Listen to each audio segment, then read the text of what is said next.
ভারতের ছোড়া মিসাইল পাকিস্তানে নয়, বরং আঘাত হেনেছে ভারতেরই পাঞ্জাব রাজ্যে। পাকিস্তানে হামলা চালানোর নামে ভারত আসলে পাঞ্জাবের শিখ সম্প্রদায়কে মাটিতে মিশিয়ে দিতে চাইছে। মধ্যরাতে এমন এক অদ্ভুত দাবি করেছেন পাকিস্তানের ডিজিএফআই এর মহাপরিচালক লেফটেন্যান্ট জেনারেল আহমেদ শরীফ চৌধুরী। তিনি বলেন, মধ্যরাতে ৬টি ব্যালিস্টিক মিসাইল ছুড়েছে ভারত, সেগুলো তাদের নিজ রাজ্য পাঞ্জাবে পড়েছে। ভারত ইচ্ছাকৃতভাবে পাঞ্জাবের সংখ্যালঘু শিখ সম্প্রদায়ের উপর মিসাইলগুলো ছুড়েছে। আহমেদ শরীফের এমন অভিযোগের পর কোনো প্রতিক্রিয়া জানায়নি দিল্লি। এর আগেও পাকিস্তানের আজাদ কাশ্মীর ও সীমান্তবর্তী এলাকায় মিসাইল ছুড়েছিল ভারত। ওই হামলার পরপরই সবার আগে খবর জানিয়েছিলেন পাক ডিজিএফআই এর মহাপরিচালক। পরবর্তীতে ভারতও মিসাইল ছোড়ার সত্যতা স্বীকার করে নেয়।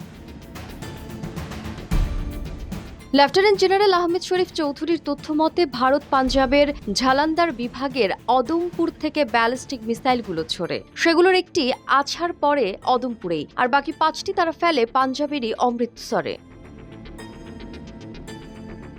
তার অভিযোগ, নিজ দেশের শিখ সম্প্রদায়ের মানুষকে লক্ষ্য করে মিসাইলগুলো ছুড়েছে ভারতীয় বাহিনী। এটি ভারত সরকারের পরিকল্পনা। পাকিস্তানের ওপর হামলার নাম করে বিশ্বকে ফাঁকি দেওয়ার চেষ্টা করছে দিল্লি। এটি সংখ্যালঘু শিখদের বিরুদ্ধে কট্টর হিন্দুবাদী কেন্দ্রীয় সরকারের ষড়যন্ত্র বলেও দাবি করেন আহমেদ শরীফ। তিনি আরও বলেন, এটি অবাক করার মতো ঘটনা এবং সর্বোচ্চ পর্যায় থেকে উস্কানিমূলক কাজ, যেখানে ভারত এখন নিজ জনগণের ওপর ব্যালিস্টিক মিসাইল ছোড়া শুরু করেছে, যেটি কোনোভাবেই সমর্থনযোগ্য নয়। পাঞ্জাবের স্থানীয় সূত্র জানায়, মিসাইল হামলার আগে অমৃতসরে রাতের বেলা সতর্কতামূলক সাইরেন বেজে ওঠে। তখন সেখানকার বিভাগীয় কমিশনার সবাইকে শান্ত থেকে ব্ল্যাকআউট পালনের অনুরোধ জানিয়েছিলেন।